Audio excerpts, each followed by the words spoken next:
akan lebih sharing.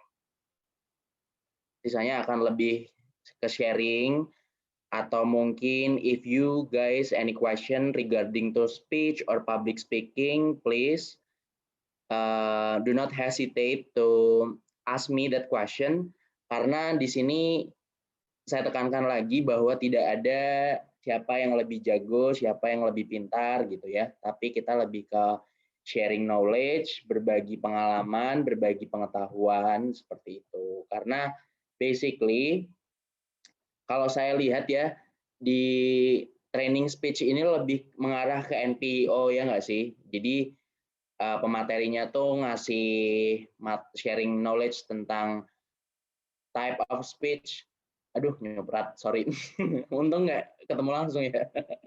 Jadi maksudnya most of speakers pematerinya itu ngasih materi tentang NPO, but basically kalau saya pengennya lebih ke arah, to be honest ya, pengen ke arah public speaking in general gitu. Jadi bisa dalam komunikasi teman-teman ketika di depan kelas, presentasi, atau mungkin you're going to join another competition selain NPO kayak gitu, karena banyak banget sebenarnya kompetisi pidato bahasa Inggris yang ada selain di NPO. Cuman karena sekarang mungkin lagi pandemi ya, sayang sekali gitu. Kalau dulu sih saya banyak, nggak tahu kalau nanti tahunnya adik-adik mungkin sedikit, yaitu derita teman-teman ya, bukan derita saya. Karena saya sudah kerja jadi tidak ngikutin lomba lagi.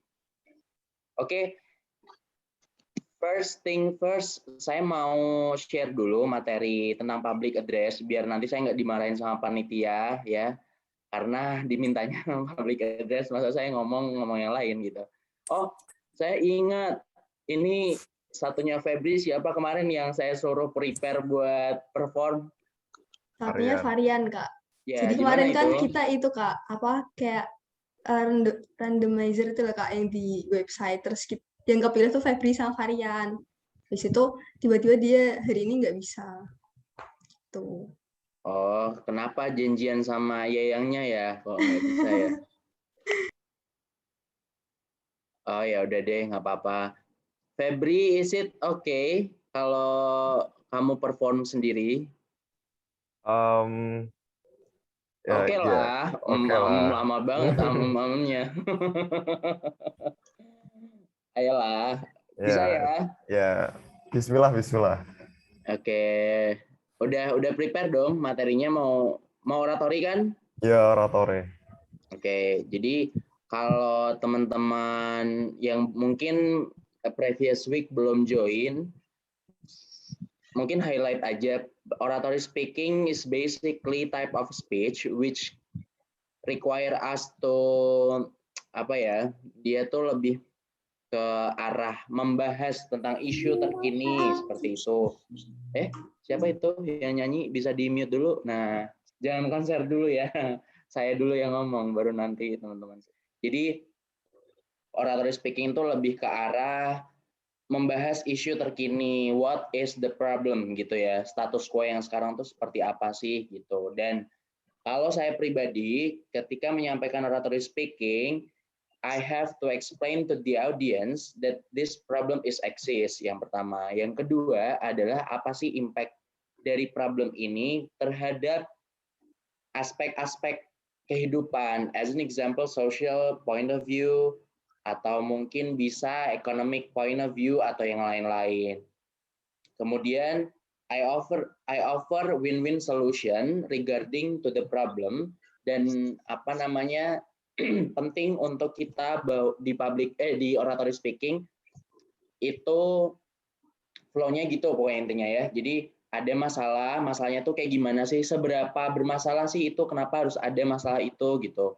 Terus impact-nya apa, dan at the end kita ngomongin solusinya, dan solusinya better itu yang win-win solution, jadi menguntungkan stakeholder yang ada seperti itu. Dan jangan lupa melakukan research by giving kualitatif or kuantitatif data, atau bisa juga quote-quote gitu dari para ahli yang kemudian diterjemahkan dalam bahasa ala teman-teman sendiri kayak gitu. Nah, daripada saya berbusa menunggu terlalu banyak ngomong, oke kita sambut aja ya si Febri. Febri siapa nama lengkapnya? Febri Febri Suryo. Suryo Kencana. Ya, nggak ada Siapa? Kencono. Laksono Laksono. ya, Iya. Laksono. sorry. Uh, mau perform dikit aja atau full 7 menit nih? Oh, dikit aja, Kak. Dikit tuh jangan 30 detik ya, saya Oh nggak mau iya. loh. Ini saya langsung live loh kalau 30 detik loh. Oke. Oke, ya. Shall we Jadi di start? sini Febri akan mencontohkan salah satu example dari oratory speaking menurut Febri gitu. Jadi tanpa menunggu lama, silakan Febri bisa dihantam teman-teman nih Oke. di Wait.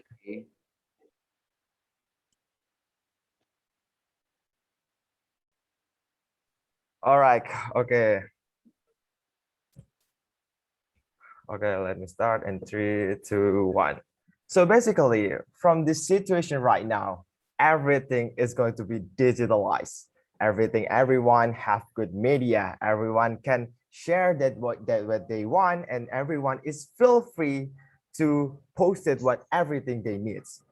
So since this digitalized era, is it wrong for the media to promote certain beauty standard? The answer is no. Why no? Well, since era of influencers like Anya Geraldine, Tasha Farasha, Rahel Gurdert, we know when we open social media, there is a lot of video or photos that people have good face and have a good body goals. So, and if we're talking about beauty or beauty body goals, what kind of country that have this standard? Let me guess. Yup, South Korea. Why South Korea? Well, since year 2018, K-pop became a power player and making 70.9% increase in revenue growth. That's a lot, right? The power of visual, or I guess the power of the good looking, that's how I can represent about the industry of K-pop. Besides their good songs, they also evolved to make their artists always on fit and have a beauty face. Sharp nose, thin cheeks, sharp chins, athletic body. They always manage it to make sure their artists always on point when shoot at the camera. Then talking about the beauty standard itself, I think the media itself have much bigger contribute to make the situation happen. But if we think why there is such a beauty standard itself, is it doesn't mean we can love ourselves? Well, if you know how social media works, it works based on what you like or what you need. Or their algorithm itself, it's translated based on how many times you see similar posts or like same category post. Then when there's a lot of people talk about something on the social media and they are talk the same thing, so it's called trend. So basically, if there is a lot of people talk about Korean artists, for example, BTS or NCT, so BTS become a trend. If there's a lot of people talking about same things, it's become trend. Then if the things it become trend, we cannot blame right why there is such as beauty standard are popular on their social media. Why beauty standard always can be something bigger. Why everyone love to sing good face, or why everyone love to sing a pretty face, body goals. Why we not love ourselves? Well, the media itself, they need traffic and insight. So if media promote a certain beauty standard, this is because they follow what the market wants. And the market is you guys, the user of the internet. Well, if someone want to change the beauty standard itself, then they must make a new trend. You must be make a new movement. You must be make a new campaign that everyone can accept and everyone is support about your movement. Then since the power of the internet, the media have no power because they just following about the majority people wishes. Then what can we do? The solution is we must do something good ecosystem, right? Make a good ecosystem media. It's because we can share what we want. We have power with ourselves. So the beauty standard itself can be changed to something that more positive when it's not about the good looking ones, but it's other people things too. Like every people have their beauty standard too. Every people there have their own beauty on their itself. So make a good movement and make a good ecosystem. I think that can be fixed about this certain beauty standard. And if we look at MS Glow, right, their brand ambassador is not using about good looking people again.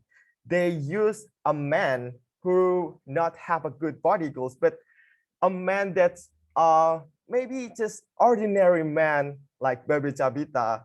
It's have a different, it's far away from good body goals, right?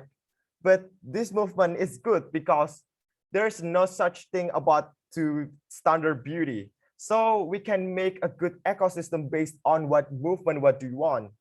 And that's why if we want to make good movement, we need to make a good mind map. Because when we have good mind map and we have know about how the step itself, we can make this ecosystem right other way to change the beauty standard. Or maybe we can make a good beauty standard where everyone can be accepted. That's all for me. Thank you. Oke, tepuk tangan dong. Tepuk tangan virtual. Yeay. Ini anggap 1000 orang telah bertepuk tangan ya, Febri.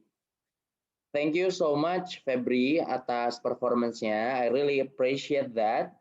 Karena kalaupun saya sekarang disuruh pidato seperti Febri, belum tentu saya bisa. Karena yaitu, apa sih, habitnya udah nggak jadi habit lagi gitu ngomong bahasa Inggris dalam susunan speech seperti yang disampaikan Febri tadi. Terima kasih banyak Febri, sangat bagus materinya ya tentang apa namanya hal-hal isu yang banyak diperbincangkan gitu. Jadi dari mulai social media, dari mulai beauty standard, dari mulai kepopuleran South Korea yang nge-influence orang-orang khususnya kita gitu ya. Dan apa namanya dia juga kasih beberapa data-data terkini dan menurut saya itu sangat bagus.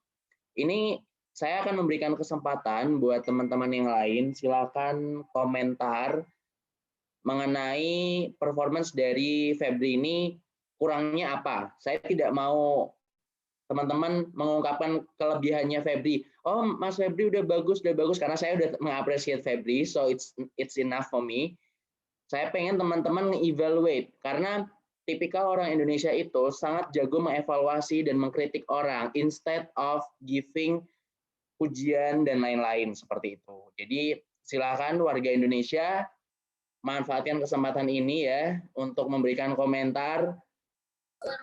Jadi nanti kita bisa tahu, oh di part-part ini si Mas Febri ternyata kurang ini gitu. Ternyata kok nggak sesuai sama ini gitu. Silakan. Biasa kalau masih muda-muda gini kan jiwa kritikalnya kan sangat kuat ya gitu. Jago demo, apalagi ikut aksi nggak ini teman-teman? Nggak kan ya? Oh ya udah. Oke deh, ayo saya kasih waktu buat nge-evaluate performance dari Febri. Silakan dari siapa? Ayo teman-teman, nggak usah malu. Febri nggak gigit juga. Ayo. Nggak apa-apa. Boleh kan Febri di komen ya? Nggak apa-apa, kita... boleh banget Mas. Teman-teman kasih kritikan. Ya, biar Febri juga bisa ningkatin yang kurang. Tuh. Ayo, apapun deh, boleh terserah. Maksudnya kalau mau komen dikit aja juga nggak apa-apa. Nggak harus banyak, nggak harus per poin-poin flow-nya dia kayak gimana gitu, nggak. Ada?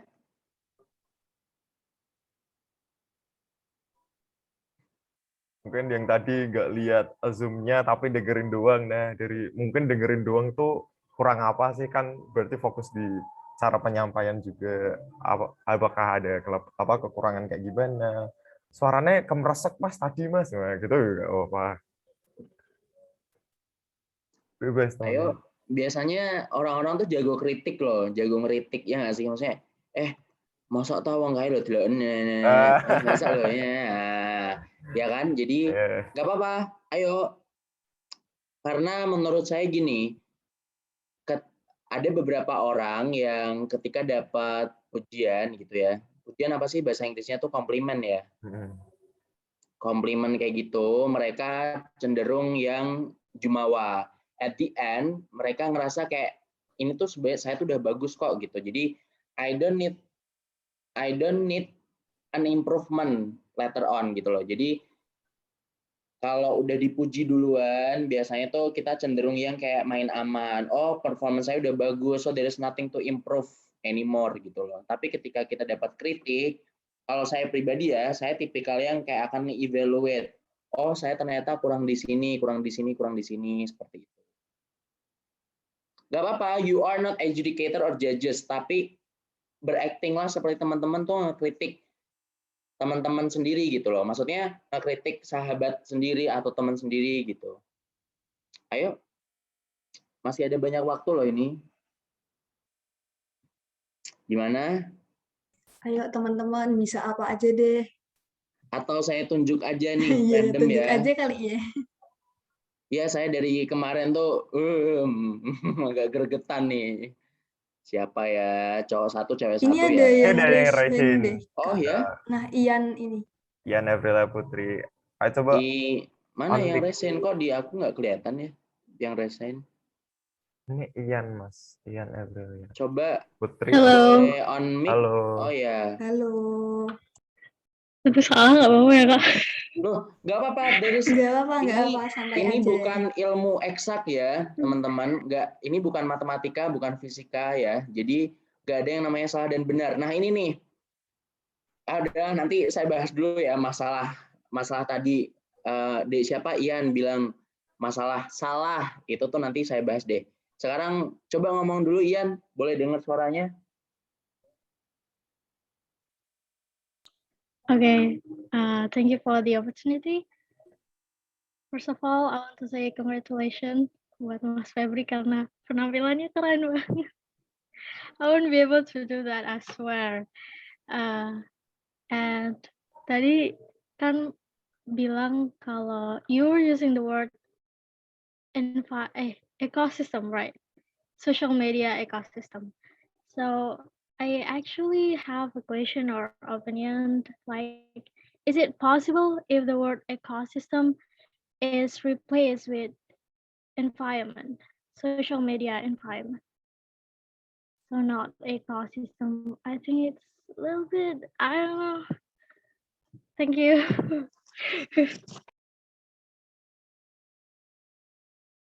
Mute. Terima kasih Ian. Oke, Febri ada direct response ke Ian. I Nggak usah think berterima kasih karena pujian ya. I Yeah, hate yeah. that. Oke, jadi the words replace ecosystem to environment, right? Itu kayaknya it's make a sense, right? Ecosystem karena dan tadi pemilihan kenapa kata pemilihan ekosistem itu agar lebih kayak gimana ya? Karena beauty standard itu kan udah jadi kayak kebiasaan. Jadinya kita harus buat kayak lingkungan. Memang environment tuh kayak belum terpikirkan gitu loh. Jadi aku mikirnya good ecosystem as for social media itu ya jadinya biar nggak jadi habits bahwa beauty standard tuh harus itu terus, yang putih, yang tinggi, yang body goals. Jadi biar nggak gitu-gitu terus. Gitu sih. Tapi environment ya bener sih. Harusnya emang environment. Oke, mantap. Saya nggak komen apa-apa dulu ya. Is there anything to say? Yang lain? Anyone else? Anyone else? Ayo yang speak up, masa satu doang. Yang lain. Thank you ya, Ian. Tadi Thank kayaknya you. saya belum bilang terima kasih. Terima kasih. Terima kasih, Ian. Mungkin yang Saya on tunjuk cam aja nih. lah, ya. Saya tunjuk deh yang cowok. Nah, ini ada fotonya nih. Pangestu Aji. Ayo, Pangestu Aji. Halo. Pangestu Aji, apakah Anda masih ada?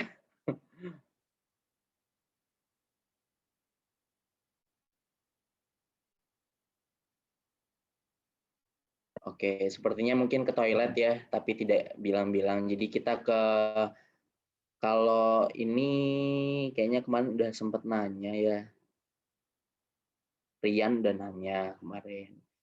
Firdian, are you male? Cowok, Firdian Muhtar Yusuf. I'm Mel. Oh ya, oke. Yeah. I don't know. I think it's cool. Pardon me? I think it's cool. Cool. Oke. Maybe kan ya yang pertama kan tadi jelasin tentang Anya Geraldine, tapi kenapa pembahasannya tentang Korea? Itu aja sih. Kan kalau mungkin kalau mau bahasanya tentang standar kecantikan di Korea, tokoh-tokoh yang ada di Korea mungkin. Gitu aja sih Kak. Terima kasih. Oke. Thank you, Firdian. Oke. Oke. Is there any direct response from Febri? Silakan. Kalau dari direct response karena itu kan kayak represent era dari influence. Jadi influencer itu contoh-contoh influencer doang. Jadi kayak I see ada dikasih example of dari represent dari influencer. Kemudian kan terus kalau kita habis itu kan ada transisinya di mana kalau kita tanya soal negara mana yang punya standar ini, standar di mana tuh kan habis itu talking about when we open social media, ketika kita lihat social media terus kita ngelihat banyak orang-orang itu yang punya mata yang bagus, wajah yang bagus dan body goals. Nah, terus aku tanya, di mana negara mana tuh yang punya standar seperti ini? Dan ya jawabannya adalah Korea Selatan. Jadi it's like a transition dari bukan karena memang since era influencernya nggak lebih deep buat pembahasannya, karena influencernya cuma kayak oh ya udah ini ada contoh buat influencer tuh siapa gitu. Jadi bukan pembahasan karena memang mungkin pembahasannya kurang deep tentang soal influencernya tadi gitu.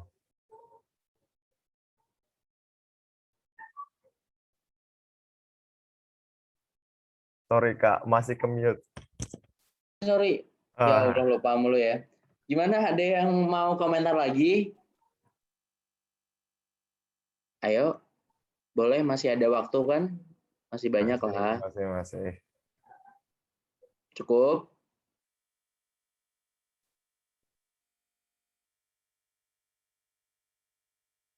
Oke. Ini kalau saya pribadi ya, Febri, boleh ya kasih komentar ya? Sure. Oke. Kan kemarin kalau di materi saya tentang oratory speaking kan saya menekankan adanya paralinguistic language. Ya kan? Nah, kalau performance Febri tadi, paralinguistiknya ada beberapa hal yang menurut saya perlu untuk diperbaiki. Sudah bagus, cuman perlu diimprove lebih lagi kalau misal untuk di konteks kompetisi ya. If you wanna be a champion gitu, pasti ada standar yang harus ditetapkan gitu kan. Beda ketika kita ngomong dalam konteks misal kita presentasi di depan kelas gitu.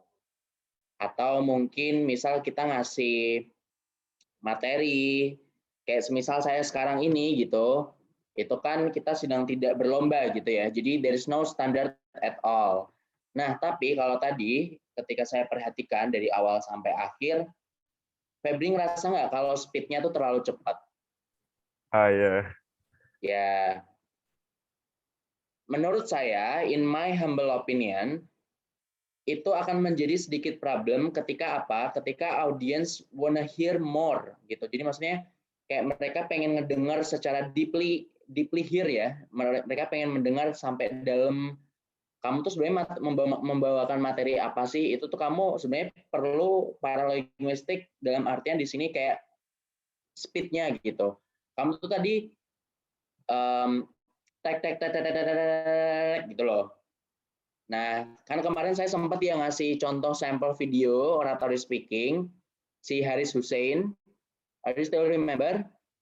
Ya Kak, ya masih ingat. Nah, kan kalau kamu lihat ada pause kan di setiap pidatonya dia gitu. Pause-nya ya memang sesuai kebutuhan gitu. Tidak yang di setiap speech harus dikasih pause gitu. Tapi as an example, ketika kamu memberikan pertanyaan kepada audiens, ini sebenarnya kecenderungan orang-orang pasti akan menjawab dengan cepat, memberikan pertanyaan dengan cepat, tidak memberikan jarak audiens untuk menjawab pertanyaan, tapi kamu langsung nge-propose jawaban itu sendiri gitu. Tapi ini sebenarnya it's up to you ya. Ini style, mungkin style kamu gitu. Tapi kalau saya pribadi, saya lebih suka ketika saya having a question gitu, saya berikan sedikit jeda agar audiens tuh tahu apa sih maksud dari question itu gitu kan. Kayak gitu. Dan itu perlu dipelankan gitu. Tadi di awal udah bagus, ada penekanan langsung dan langsung direct ke materi dan ada sedikit ada question tag. Nanti saya bahas deh masalah question tag di materi public address. Dan yang kedua adalah ketika kamu membawakan kuantitatif data, itu kan sebenarnya supporting your whole speech kan, konten kamu. Dan kalau bisa, ketika menyampaikan sebuah data kuantitatif tuh kasih stressing gitu loh. Kayak misal, tadi udah sih sempat ngomong kayak, setelah kamu bilang sekian persen, apa tadi? Oh, it's a great number atau apa tadi ya, Febri? Iya, itu lupa tadi apa ya. Nah, ya. Kamu aja yang ngomong lupa apalagi saya ya. Nah, jadi bisa teman-teman nih misal kayak datanya tuh sangat banyak gitu ya. Kayak 99.66% of bla bla bla bla bla bla bla bla bla bla. Wow, it's a really great number atau huge number kayak gitu. Kasih stressing dan pelan-pelan aja ngomongnya, jangan cepet-cepet kayak 96% bla bla bla bla kayak gitu. Karena orang-orang pasti nggak akan ngeh, oh kamu tuh sedang menyampaikan sebuah data ya gitu. Jadi yaitu kalau menurut saya ketika konten kamu bagus tapi paralinguistiknya kurang, pasti nanti akan timpang gitu loh. Sayang aja kalau misal kamu kontennya udah bagus, data-datanya udah oke, kamu ngasih tahu ke orang-orang bahwa problem ini loh tentang beauty standard is exist gitu. Orang-orang considering that beauty is white as an example, right? Dan kamu tuh ngomong kalau hey nowadays beauty standard udah nggak penting lagi. Buktinya kayak kamu ngasih sampel MS Glow, mereka brand ambassador-nya adalah Bebe Cabita gitu kan. Nah, ini adalah salah satu bentuk embrace the beauty gitu loh, bahwa beauty standard is not only white, having a good looking appearance or something like that, seperti itu. Dan yang ketiga, I really hate your closing speech. Harusnya teman-teman udah sering kan ya dapat materi tentang how to close your speech, right? Jangan that's all for me. Itu adalah style orang public speaking yang ikut kompetisi at junior high school, senior high school gitu, Febri. Jadi mungkin kamu mikirnya ini kan performance biasa gitu ya. Tapi kalau besok Febri ikut kompetisi, alangkah lebih baiknya kalau closing speech-nya itu menggunakan sesuatu yang bukan that's all for me, that's enough for me, thank you very much for your nice attention as an example. Seperti itu ya. Usahakan tidak menutup speech dengan itu, tapi bisa dengan cara tutup speech menggunakan quote atau tutup speech dengan kalimat-kalimat penegas yang kayak gini. Satu contoh ya. Ketika dulu saya final speech di NPO, saya kepikirannya nutup speech bukan that's all for me gitu, tapi dengan ngomong simply drink up. Itu tuh nyontoh sih sebenarnya, karena saya pernah ngomong ya ke teman-teman, saya menggunakan metode ATM, amati tiru modifikasi. Dan saya waktu final round itu menggunakan role model saya di YouTube, saya lupa namanya siapa karena saya cari videonya sekarang kayaknya udah nggak ada. Dan dia menggunakan tagline itu untuk menutup speech. Dan saya menggunakan itu. Atau bahkan ketika saya occasional speech, saya menutup speech itu dengan kayak live of balance on purpose. Kayak gitu. Jadi kayak kamu ngasih tagline gitu loh, meskipun tagline, tapi kalau bisa tagline-nya nyambung. Kalau dulu final round memang aduh ini nutup speech kayak enaknya pakai apa ya? Kalau gue sih ogah ya pakai That's All For Me kayak gitu. Karena it's so simple, nggak ada greget-gregetnya sama sekali gitu. Jadi kalau bisa ketika kamu membuka speech dengan sebuah power power gitu ya, dalam artian kamu nge-engage audience dengan tepat, kamu juga menutupnya harus dengan hal yang sama, jangan jomplang kayak gitu, Febri. Oke, ada yang mau direspon, Febri, terkait statement saya? Tidak ada. Maksud tidak ada? Apa ya? Kayak yang tadi memang pace cepat itu memang bener sih, Kak. Kayak gimana ya? Masih kebiasa kayak ngilangin habit buat ngomong cepatnya tuh masih kurang gitu loh, Kak. Karena ngasih kayak jeda-jeda dari setiap mau ngomong itu kayak masih susah karena kayak udah oh ini habis ini kayak jadi udah kayak sisip-sisip gitu. Oke, oke, di pause dulu responsnya. Nah, gini teman-teman, kalau teman-teman prefer ngomong ketika speech ya, maksud saya konteks speech itu cepat, ya sering latihan aja gitu. Dalam artian gini, sering artian tuh sering mengulang-ulang draft speech yang telah kamu buat gitu. Nah, kalau Febri ini tipikal kalau nge-draft speech gimana? Full text gitu Ya dalam full text. Word atau tulis tangan? Biasanya di notes sih Kak, diketik. Oke, berarti full text ya. Ya. Coba deh pakai saran saya kemarin. Hmm. Apa coba? Masih ingat Mind nggak, map. Febri? Ya, Ya. mind mapping. Jadi mind mapping itu nggak harus gambar, kamu ngegambar kura-kura, gambar jerapah gitu nggak ya. Tapi kamu kayak bikin flow diagram gitu loh. Jadi ketika kamu telah menyampaikan problemnya, you're going to talk about apa selanjutnya kayak gitu. Jadi kamu nggak terpaku abis ngomongin ini, ngomongin ini, ngomongin ini. Makanya malah nge-trigger kamu buat ngomong cepat, ngomong cepat, ngomong cepat. It's okay kalau kamu sedang debate, kalau kamu mau ngomong cepat karena sedang meringkas seluruh materi yang mau kamu sampaikan dalam waktu 7 menit. Tapi kalau di speech, kamu harus consider bahwa kamu tuh sedang menyampaikan materi ke audiens agar audiens nih nge-engage dengan kamu gitu loh, nyatu dengan kamu. Kayak gitu ya, Febri. Kalau pokoknya gitu deh. Kalau misal kamu masih agak terburu-buru, coba kamu tonton seseorang deh yang bisa kamu jadiin role model.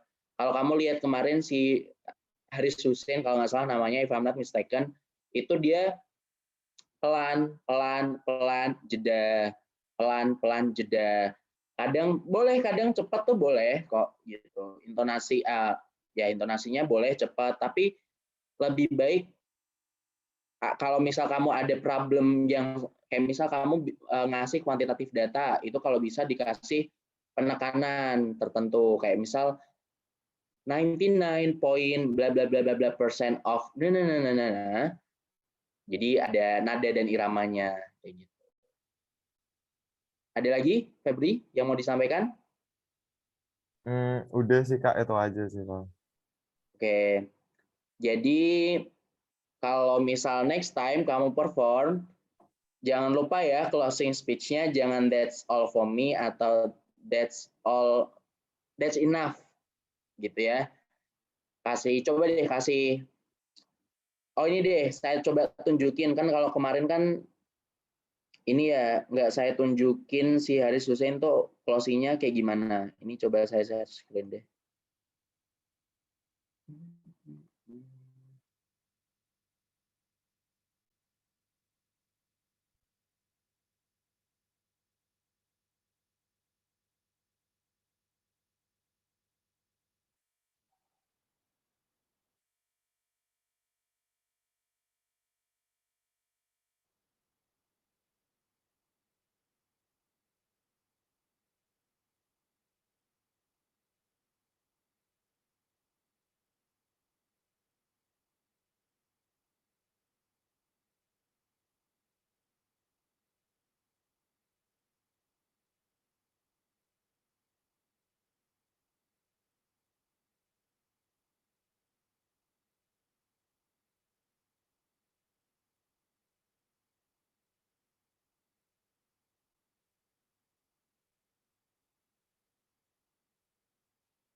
Nah, dengar ya, suara saya dengar nggak? Dengar, Nah, Mas. udah kan nggak di-mute kan? Nah, seperti itu. Oh, videonya belum, Mas. Masa belum sih? Belum dari tadi. Dari tadi tuh saya diem doang. Iya. Astagfirullahaladzim. Tadi tuh saya muter loh. Oh, ternyata. Wow. Sorry ya. Iya, iya. Kayaknya udah share screen deh. Astagfirullahaladzim. Nah, ini baru. Tadi berarti apa? Tadi Ini. Windows tuh yang kayak Tadi apa? cuma file aja sih, Mas. Iya. Terus ini baru Astagfirullahaladzim. Bentar ya. Maaf ya. Waktunya terbuang sia-sia waktunya. Ini masih belum? Masih belum, Mas. Masih belum. Gimana ya? Share-nya yang apa? Yang itu VLC-nya. Oke, I see. Nah, Sudah? udah kelihatan, Mas. Udah ya, tadi dari sini deh.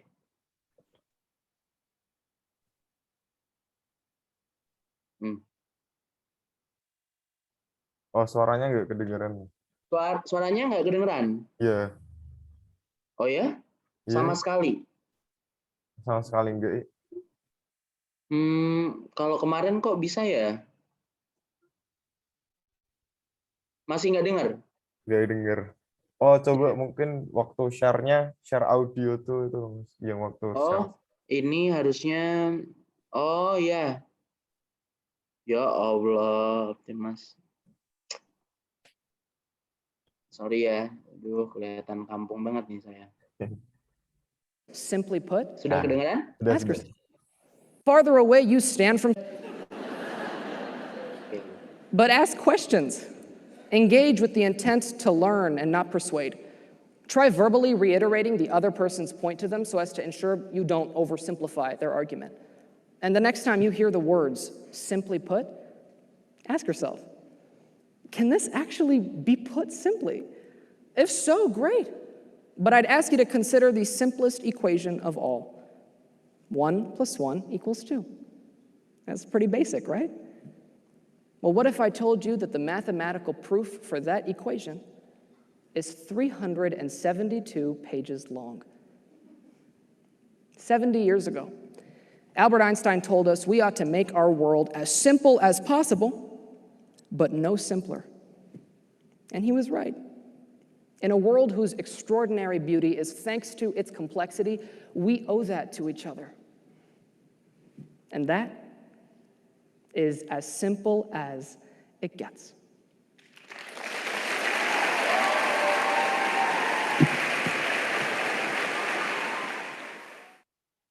Oke. Gimana? Sudah ya? Sudah. Oke, saya stop share dulu. Nah, Febri, apakah tadi si Haris, si siapa tadi namanya lah, itulah pokoknya ya, mengatakan that's all from me? No. That's enough? Benar, no, kan? Bahkan dia ngomong kalau 70 years ago, bla bla bla bla bla bla bla, kayak gitu. Dia ngasih story gitu kan.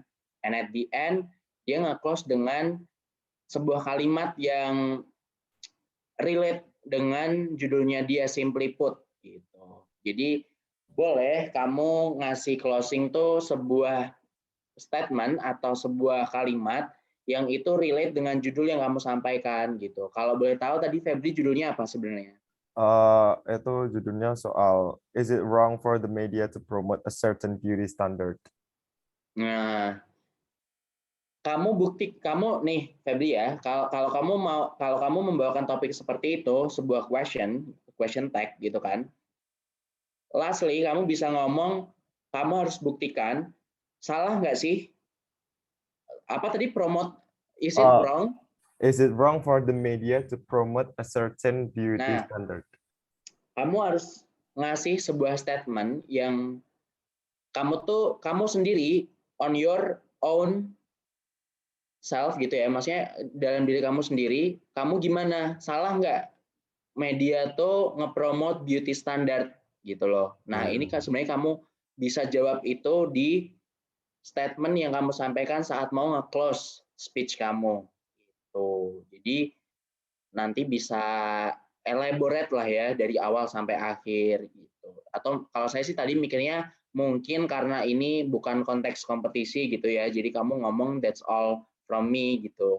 Tapi saya agak menyayangkan gitu karena orang-orang sebelum saya pun pasti akan menjelaskan kan kalau close your speech with very impactful statement gitu loh. Jangan sampai cuman itu aja karena pasti nggak ada poinnya. It looks so simple, tapi menurut saya itu akan memberikan efek bahwa kamu tuh membungkus speech kamu dengan baik dan benar gitu loh. Just like yang saya tunjukkan tadi gitu, video yang saya tunjukkan. I'm not perfect just like him gitu ya, tapi makanya saya memberikan contoh video-video orang speech, bukan saya speech gitu. Saya cuma bisa memberikan summary dari apa yang dia sampaikan. Kayak gitu. Oke, is there any question sebelum kita ke materi public address? Gak ada? Sepertinya tidak ada. Apa teman-teman ada yang mau tanya? Oke. Saya share screen aja.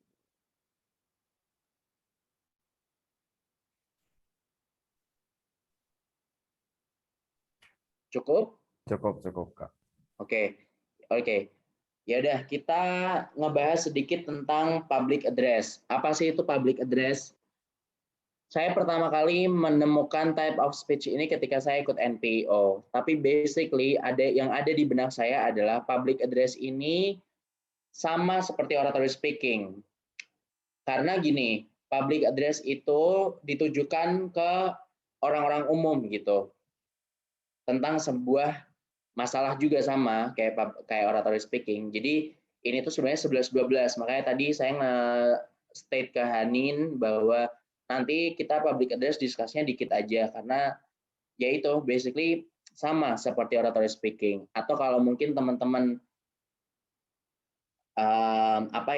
kalau demonstratif, special occasion itu kan benar-benar kentara banget ya. Bedanya apa? Kalau special occasion kan kamu di situasi-situasi tertentu tidak ngediskus masalah, tapi kamu lebih mengarah ke membahas tentang event-event tertentu. Kalau demonstratif itu jelas how to. Jadi cara kerja sesuatu, cara menggunakan ini, cara membuat ini, tips and triknya seperti apa. Itu kamu sampaikan di demonstrative speaking. Tapi kalau oratory dan public address, kalau saya pribadi ya, in my humble opinion, itu sama aja. Ini semuanya saya ambil materinya di Juklak NPO 2021. Jadi monggo kalau mau di foto kayaknya nggak mungkin ya. Pasti teman-teman, aduh kayak nggak ada kerjaan banget ngefoto PowerPoint. Tapi ini saya sampaikan highlight-nya aja. Jadi kalau di Juklaknya NPO ini, public address itu untuk men-challenge speaker to contribute to the public dialogue on a contemporary issue by presenting a well-informed statement which is directly responsive to the question about that issue. Nah, seperti yang tadi saya sampaikan di awal, jadi public address itu seolah-olah teman-teman tuh kayak gini deh. Ketika teman-teman memposisikan diri sebagai salah satu aktivis, salah satu speaker yang sedang ngomong atau memberikan materi di depan di konteks atau di lingkungan PBB. Teman-teman pernah dengar ini nggak? Ada anak kecil yang menyuarakan masalah climate change di United Nations? Pernah dengar?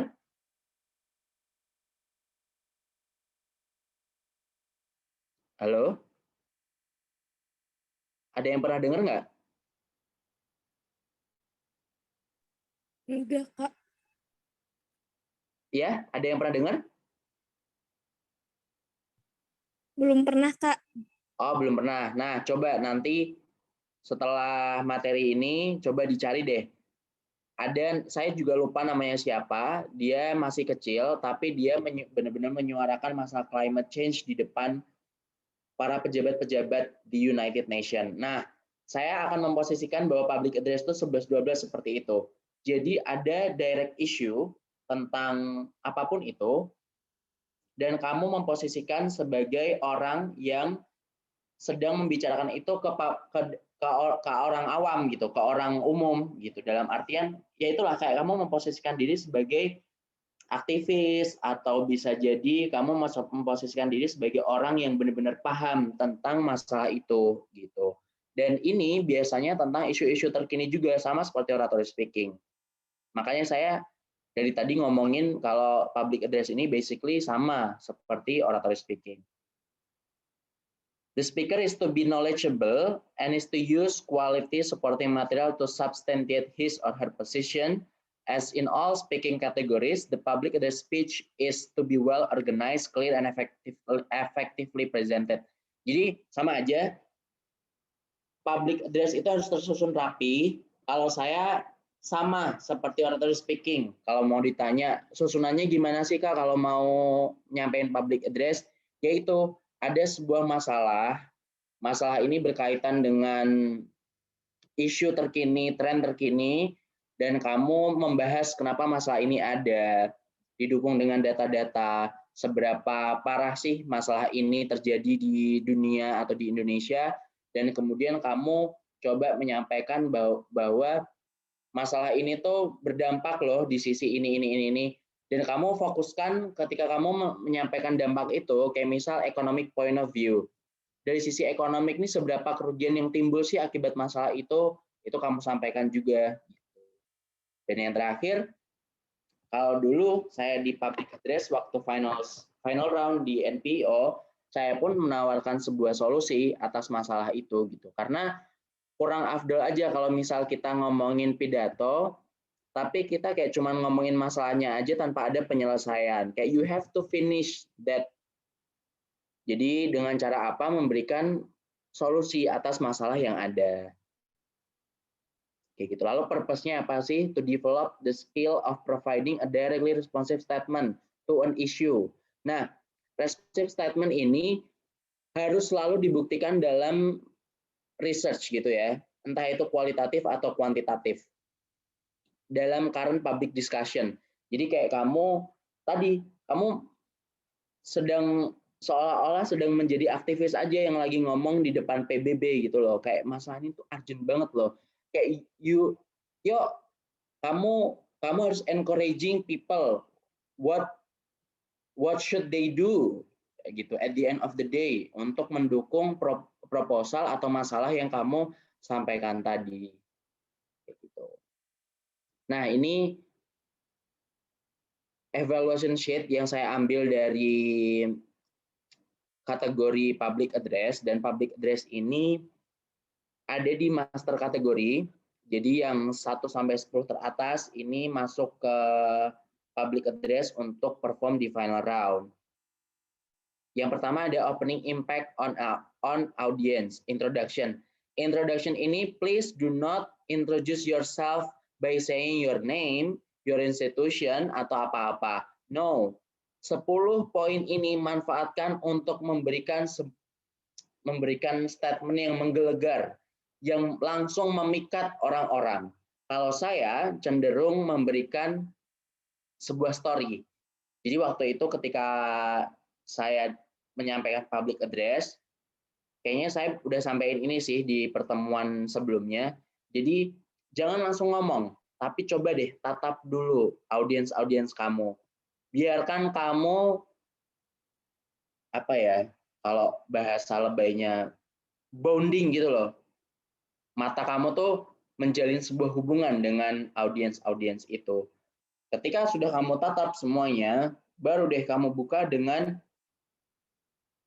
sebuah story, sebuah quote, atau sebuah statement yang dalam bentuk kuantitatif atau kualitatif. Kayak misal, it has been 30 years, bla bla bla bla bla, it has been 2 years, kayak gitu. Atau kamu menceritakan tentang your personal story, tapi personal story-nya harus nyambung dengan konten yang kamu sampaikan selanjutnya.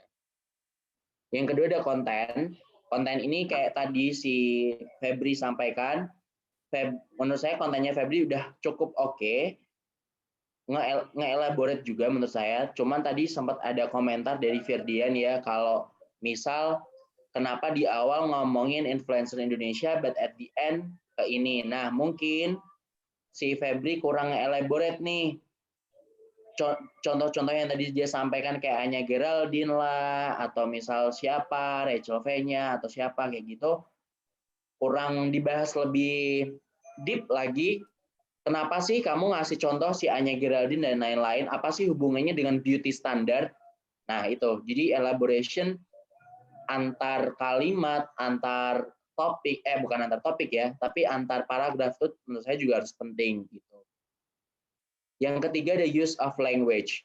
Appropriate use of language ini kayaknya kalau menurut saya ya kayak lebih ke grammatically, susunan grammar dan ya susunan grammar sih kalau menurut saya. Jadi ketika nanti teman-teman ikut NPO boleh, ikut kompetisi lain boleh, apalagi speech ya bidangnya, sudah sangat harus menguasai grammar dalam artian gini. Grammar yang mau kamu sampaikan itu harus benar, karena ketika kamu bilang it have, she have, itu aja orang dengar tuh anjrit itu salah loh. Nah kayak gitu loh. Jadi teman-teman kalau bisa konsultasi ke dosen atau ke teman buat ngekoreksi, ini udah benar belum sih secara susunan grammarnya kayak gitu. Karena dia menyumbang 20 poin kalau di NPO. Kemudian delivery. Nah, delivery inilah yang tadi saya sampaikan bahwa ini nih paralinguistic language gitu loh. Kalau tadi mungkin gini ya, kalau sekarang mungkin kebanyakan kompetisi lebih ke online gitu ya, via Zoom atau via Google Meet dan lain-lain. Tapi ketika bertemu dan bertatapan langsung, itu menurut saya paralinguistik itu sangat saya perhatikan. Ketika kayak tadi Febri pace-nya terlalu cepat, ini pasti akan mengurangi nilai untuk Febri ketika Febri saya evaluate sebagai seorang partisipan ya.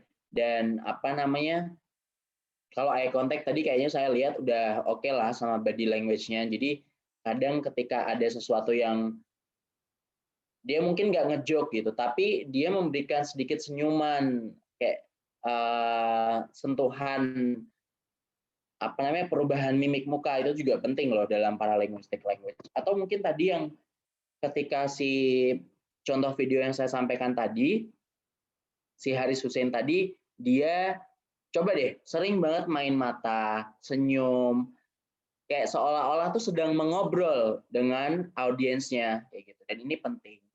Dan conclusion, kalau tadi saya sebagai educator dan Febri sebagai partisipan, dan dia nge-close speech-nya dengan seperti itu, saya akan memberikan nilai 2 aja ke Febri. Meskipun gini ya, namanya effective closing summary itu nggak harus kamu bilang kayak and the conclusion or bla bla bla bla bla and we can conclude that bla bla bla bla bla.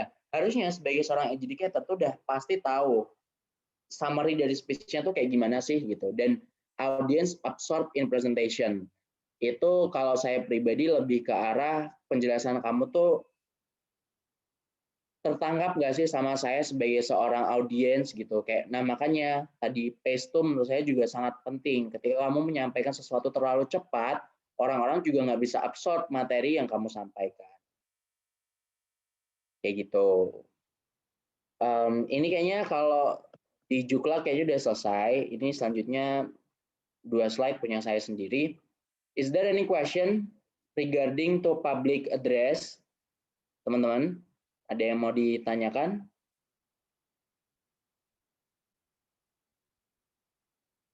Halo? Ada yang mau ditanya nggak? Ada yang mau tanya teman-teman? Ini mau nampilin ini gimana sih? Show video panel. Oh, ini. Gimana? Atau kayaknya ngantuk kali ya? Teman-teman ngantuk ya? Cukup paham pada kan saja cukup paham Kak. Nanti saya tunjukin satu video deh yang menurut saya bagus. Itu videonya Selena Gomez waktu dia ngasih apa ya, kayak semacam insight gitulah. Kayaknya udah lama banget videonya dan itu ada translate-nya dalam bahasa Inggris. Jadi kalau teman-teman sekalian belajar grammar oke banget lah. Gede banget tapi ininya tulisannya. Jadi nanti mohon maaf ya, saya dapatnya cuma. Gimana? Ada yang mau ditanyain tentang public address? Oh, Mas, aku mau tanya dong. Oh, boleh. Gimana, Febri? Kalau dalam materi public address itu kan ceritanya memang kita sebagai aktivis tuh. Nah, di antaranya itu apakah pembawaannya itu memang harus benar-benar menggebu-gebu atau memang ada juga pembawaan yang memang oh ya udah santai aja, yang penting apa message-nya itu tersampaikan gitu. Oke. Terima kasih Febri, pertanyaan yang sangat bagus. Jadi itu semua fleksibel ya sebenarnya Febri. Jadi ketika kamu menyampaikan public address atau misal oratory speaking, nggak harus menggebu-gebu dan kamu tegang gitu, nggak. Tapi boleh beberapa kamu sampaikan kayak sedikit luas ketika kamu menyampaikan informasi yang menurut kamu nggak terlalu penting, tapi itu connecting ya ke konten kamu. Gitu, kamu nggak harus tegang terus menggebu-gebu terus enggak kok, karena waktu itu ketika saya public address, ketika saya bercerita pun saya nggak menggebu-gebu. Karena apa? Karena itu sad story gitu. Jadi saya dulu tuh masih ingat banget waktu public address itu kayak ngebahas masalah dia topiknya sama question tag kayak yang tadi Febri sampaikan, is it wrong that media promotes beauty standard gitu kan, dia pertanyaan ya yang harus kita jawab. Dulu pun seperti itu. Jadi kayak ini maaf saya lupa bahasa Inggrisnya kayak gimana, cuman kalau di bahasa Indonesia kan kayak gini. Apakah pengaruh dari media ya, bukan social media. Please define that social media and media it's totally different. Kalau social media kan lebih ke kayak Instagram, Twitter, Facebook, ya kan, TikTok. Tapi kalau media, kalau dulu saya sih lebih mengartikan media ini adalah televisi, radio, kayak gitu. Nah, apakah impact dari media ini negatif atau positif ke masyarakat? Dulu seperti itu. Dan saya ngebahas bahwa 80% speech yang saya sampaikan di public address adalah membawa tentang sad story. Dalam artian gini, saya dulu bercerita bahwa ketika saya kecil, saya itu sering melihat orang berantem, anak-anak kecil berantem tanpa ada masalah atau tujuan yang jelas gitu. Contohnya apa? Pukul-pukulan, cium-ciuman dan lain-lain. Ini tuh mereka nge-adapt, mereka bukan adapt sih, mengadopt perilaku yang ditunjukkan di media TV gitu loh, di televisi. Kayak sesuatu kayak tonjok-tonjokan, berantem atau mungkin malah cium-ciuman tuh hal yang sangat wajar untuk dilakukan. Gitu. Karena sifat dari children ini basically mereka imitating something gitu loh. Mereka imitate dan kemudian mereka implement itu di real life. Dan ini sangat berbahaya loh gitu. Jadi kalau sad story gitu kan nggak mungkin menggebu-gebu ya, kayak kamu sedang menyampaikan sebagai atau kamu memposisikan sebagai seorang promotor gitu kan, enggak, tapi kamu lebih ke arah ini loh, ini tuh ada cerita menyedihkan. Kalau tadi saya ngasih contoh, kamu coba deh memposisikan diri sebagai aktivis, ini salah satu contoh aja ya, biar gampang gitu untuk menyampaikan bahwa public address itu kayak gini loh. Nah, kalau menurut saya gitu. Kalau misal kamu contoh ngebahas masalah climate change, masa kamu mau ketawa ketiwi kan enggak ya? Kamu pasti akan sedih gitu dengan situasi dan kondisi yang terjadi saat ini. Di belahan dunia manapun, we are facing those problems, those complicated problems gitu. Jadi ada kalanya kamu boleh menggebu-gebu, mungkin ada kalimat yang bikin kamu tuh greget banget. Makanya ketika kamu ngedraft speech dan itu original dari kamu, kok ada yang kemeresek-kemeresek ya, itu punya siapa? Udah Kak, udah aman. Oke, saya unpin ya tadi sih. Nah, sampai mana tadi saya malah lupa. Beneran lupa. Sampai mana tadi? Sampai itu namanya apa tadi? Oh, Febri juga lupa. Kayak lupa. Oh ya udah, pokoknya intinya kalau misal public address tuh tergantung kamu kapan menggebu-gebu tuh nggak harus tiap saat menggebu gitu, nggak. Toh juga dulu ada Oh ya, kok climate beberapa, change tadi. oh ya, ada beberapa orang yang menang speech, tapi dia sebenarnya slow aja pidatonya. Tapi apa? Pronunciation-nya tuh bagus banget. Grammar, susunan grammar, how to elaborate the topic. Itu tuh adalah kacau, bagus banget. Itu saya pernah menyaksikan waktu saya sudah kerja. Jadi kan kayak ada kompetisi internal gitu masalah speech. Saya mencoba untuk ngikut peruntukannya. Waktu itu saya ingat juara satunya tuh dia nggak ada tuh yang namanya suaranya keras banget, itu nggak, halus dari awal sampai akhir. Tapi apa tadi ada sesuatu yang diunggulkan, mulai dari konten, pronunciation-nya dia, pace-nya dia, kayak gitu. Jadi kalau teman-teman nih, kalau mau belajar dari saya dulu tipikal orang yang akan melihat evaluation sheet-nya. Jadi, oh nih kayak public address nih misal, dia paling tinggi ada di konten sama delivery. Oh berarti saya akan mengoptimize itu di paralinguistik, kemampuan paralinguistik saya. Atau ketika kamu menyampaikan konten dan kontenmu tuh full dengan data kuantitatif, itu juga oke kok ketika mau disampaikan. Seperti itu. Ada yang masih ditanyakan? Atau kita sebelum ke 2 slide terakhir, kita nonton video dulu deh ya, biar nggak ngantuk. Ini saya stop share dulu. Saya izin minum ya. Bentar. Oh iya.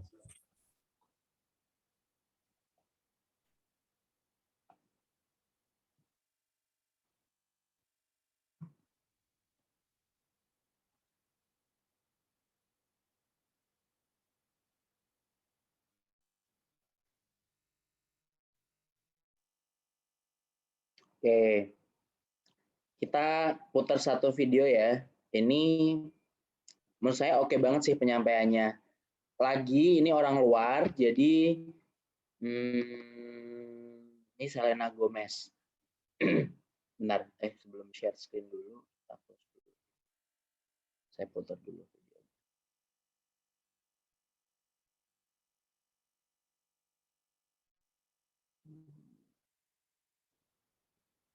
Oke.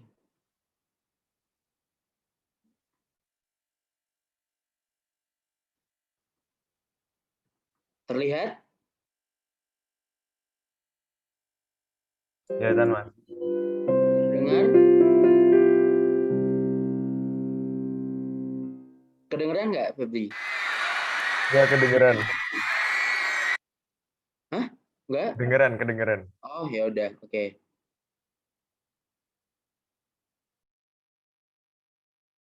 Hi guys, how are you?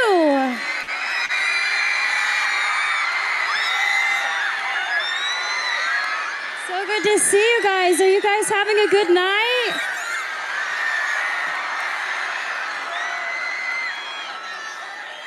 I have to say that it's such an honor to be here. I'm so happy to be here. I'm like a nerd and brought my own speech, but I hope it's okay that I take this opportunity to really just spend with you guys and tell you a little bit about my story. I'm not an activist. I haven't changed the world or led a campaign. I'm here to just tell you my path so that you hopefully can take something away from it, because I don't like being honest with, this is the truth, I don't like being honest with press and interviews. I like being honest with you directly, which is each and every one of you. Because I feel like I can, and I'm just gonna start with the basics. So I'm 21, and my mom had me when she was 16. And I'm from Grand Prairie, Texas, and she worked 4 jobs and completely dedicated her life into making mine better. So to me, she is the definition of a strong woman. And I love her so much because she's taught me those values so much. Thank you. I have been acting my entire life, and I have known since I was first on Barney, you know, that purple dinosaur that I hung out with? He's great. You guys are so motivating. I feel like I can say anything. When I was 11, the point being is when I was 7, I wanted to be an actress, and I wanted to live my dream. And when I was 11, I had a casting director tell me that I wasn't strong enough to carry my own show. And I'm sure all of you have been told that you don't have what it takes and that you may not be good enough and you don't have enough people supporting you, and you're being told all of these things when deep down it's all you want to do. You want to be a part of something great. You want to make something great. And it does more than knock the wind out of you. It crushes you when people try to tell you that you're not good enough. And it almost did for me, but there was my mom next to me, stronger than ever. And she said, the most important thing is to always trust in myself. If I'm doing something because I love it, I should do it because I love it, and I believe I can do it. So she told me to keep going. Thank you. She told me and she taught me to turn the other cheek and let the critics be critics, and let us just trust ourselves. So for me, thank you. 2 years later, I got my own show, and the first thought wasn't, oh man, that girl when I was 11 said I wouldn't carry my own show, and I did. I mean, I thought about that for a little bit, but I thought about what my mom said. My mom was like, you have to trust yourself. And I realized if I didn't believe that I could do it, I wouldn't be able to be here. And I'm gonna say I live a very blessed life. I have so much to be thankful for. And a lot of you are a big part of inspiring me, because I don't think you get it, and maybe you're not told enough, but you inspire me to be better. And we should inspire each other to be better. Suara notif WhatsApp tuh ngeganggu nggak tadi? Santai aja mas, nggak terlalu. Teman-teman kan ganggu nggak? Bentar deh, saya. Oh enggak, oke. Gak apa-apa, saya close aja dulu. Bentar. Ini masih ada 3 menit, lumayan. Jangan ngantuk ya. Oh Saya enggak.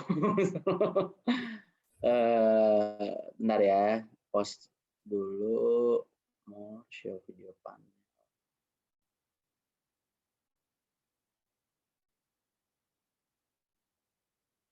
Nggak kelihatan kan?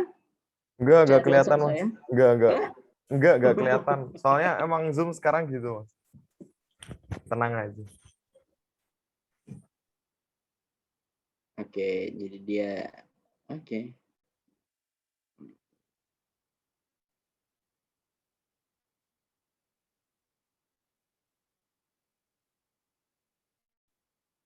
Sebentar.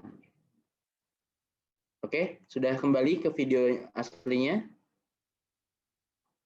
Sudah mas, Halo? tinggal play aja. Oh ya udah, siap.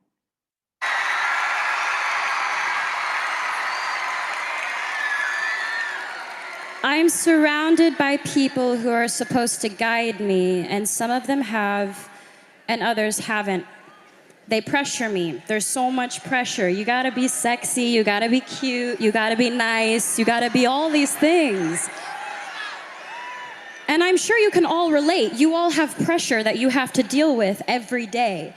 I'm sure with school, with work, with friends, with parents, with family, with parents, I know sometimes with mine. They tell me what to wear, how to look, what I should say, how I should be.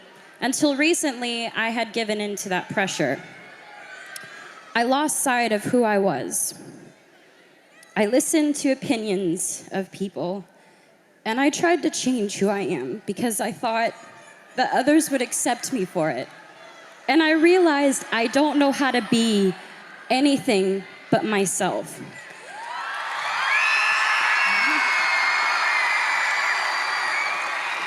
And all I really want you to know is that you are changing the world. I'm not changing the world, you're changing the world, and that's amazing. Please please just be kind to each other and love and inspire people, because let's do it. Let's do it. Let's change the game. Let's change the game.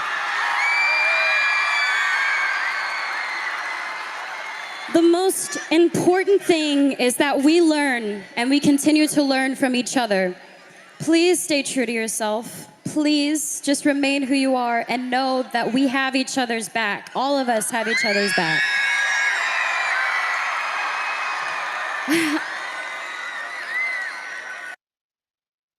Sorry ya, ternyata ada iklannya di tengah.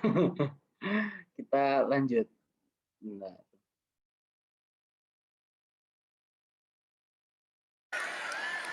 I'd be lying if I said that I've never tried to make myself better by giving in, because I have. But I've learned from my actions, and for all the things I've done, I'm proudest of that. I've learned from my mistakes. I want you to know what it's that I know what it's like. Figuring out what types of friends you have, you are who you surround yourself with. So I just want to say, I hope I can inspire each and every one of you to just trust yourselves and to love and to be loved. And thank you for allowing me to come up and ramble and talk to you guys, because this is such a beautiful thing you're doing. Be proud of yourselves. This is great.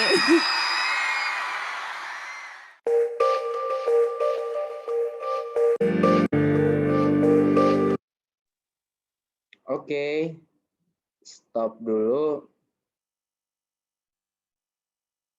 Itu tadi bukan contoh public address ya, cuman saya menemukan videonya Selena membawakan sebuah speech yang nge-motivate audience. Itu menurut saya pembahasan yang sangat ringan, apalagi tadi ada subtitlenya ya. Jadi teman-teman pasti tahu lah, oh ini maksudnya mengarah kemana sih, apa sih yang ingin disampaikan sama si Selena Gomez kayak gitu.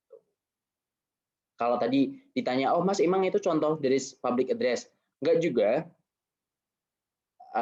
Mungkin malah lebih tepatnya kayak si Selena itu ngomongin tentang kisahnya dia kan, tapi di konteks kayak sebuah event gitu, malah jadi kayak lebih ke special occasion sih kalau menurut saya. Tapi ya itu sebenarnya type of speech itu gaya ngomongnya, penggunaan paralinguistiknya dan lain-lain itu sama aja ya, jangan dibeda-bedakan. Cuman yang membedakan tuh kamu lagi ngomongin apa dan di situasi apa. Kayak gitu aja sih.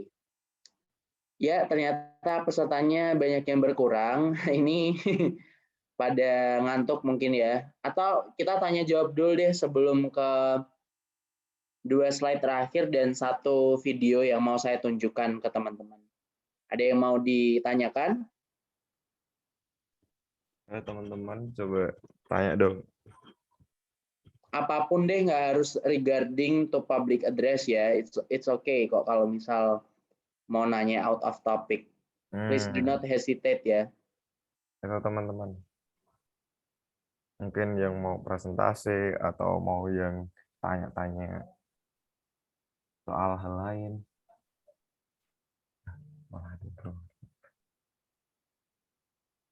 Mas, aku mau tanya dong, Mas. Oh, baik. Nggak terpaksa kan ini, Febri? Enggak sih. Kan Mas Jamal kan ini kerja ya, udah kerja kan. Nah, itu tuh pernah nggak sih Mas kayak pitching buat project gitu? Nah, itu tuh biasanya prepare buat pitching buat apa, presentasi hasil apa, mau project apa gitu tuh pernah dilakuin nggak, Mas? Sebelumnya, mohon maaf, pitching nih kayak gimana ya dimaksud? Pitching tuh kayak dealing gitu, misal kayak apa ya, Mas Jamal kayak ada, oh aku ada inovasi gitu, terus mau nyoba ngasih tahu ke projectnya gini, ke diomongin ke kayak direkturnya atau ke siapa gitu, jadi presentasi dari inovasinya Mas Jamal sendiri gitu, atau enggak mungkin ada lakuin kayak presentasi soal kerjaan gitu. Nah, biasanya kan kalau presentasi itu ada yang bawain data, ada juga yang memang presentasi secara slides biasa gitu. Nah, biasanya kalau pembawaan presentasi bedanya sama kerjaan atau bedanya sama di kuliah itu kayak gimana? Oke, Terima kasih Febri. Sebelumnya sorry ya, tadi saya make sure dulu karena pitching itu kayak lebih digunakan ke ini nggak sih? Apa ya?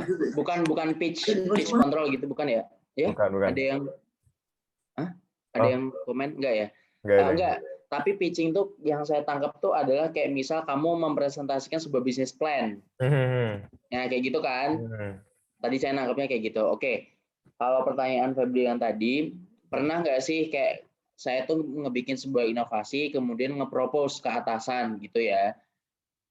Jujur tidak pernah, karena mungkin ini saya agak sedikit cerita ya, out of topic dari public address ataupun speech in general. Jadi kan kebetulan saya kerja di BUMN, ya kan, which is struktur organisasinya tuh sangat kompleks gitu loh.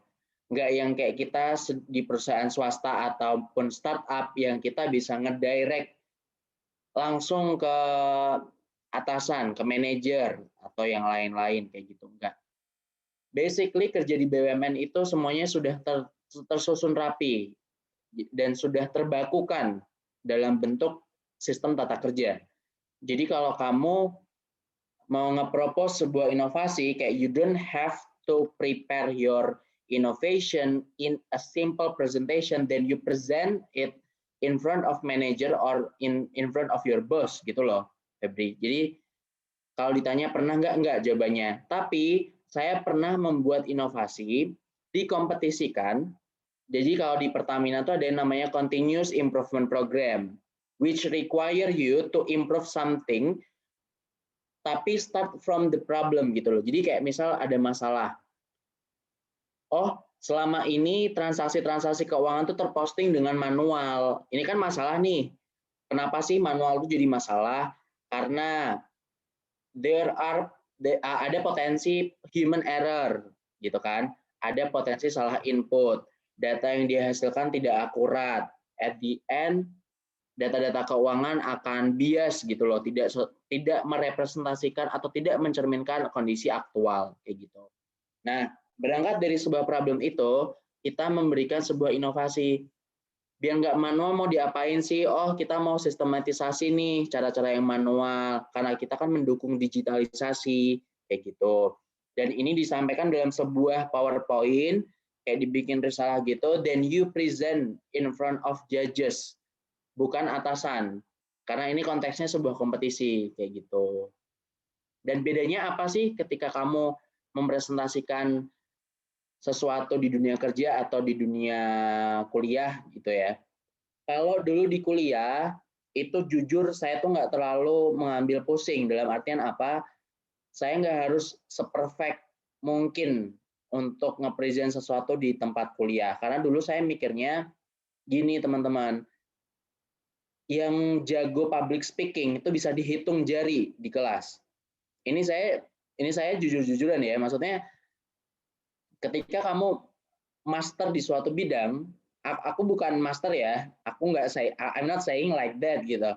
Tapi ketika saya dulu kuliah tuh saya presentasinya ya kalau presentasi aja gitu. Nggak yang mau menonjolkan sesuatu lah, memperlihatkan ke teman-teman bahwa saya ini loh, saya tuh seorang debater gitu. Saya tidak memposisikan itu seperti dalam kompetisi, tapi kayak saya sedang mengobrol dengan teman sebaya. Kayak I wanna inform them that ini loh cara-cara kerjanya tuh seperti ini. Tapi kalau di dunia kerja kayak you are going to promote something, pasti kamu harus memberikan polesan-polesan karena apa? Kayak contoh nih, kalau mungkin kamu di perusahaan-perusahaan yang require kamu untuk memberikan improvement dalam bentuk apa gitu kan, dan kamu dituangkan di presentasi, sehingga nanti bosmu tuh kayak, oke deal, kita setujui ini, kita danai ini, kita lanjut ini ya, kita jadiin project ya kayak gitu. Ya kamu sebisa mungkin harus memikat bos dan atasan kamu gitu loh. Dengan cara apa?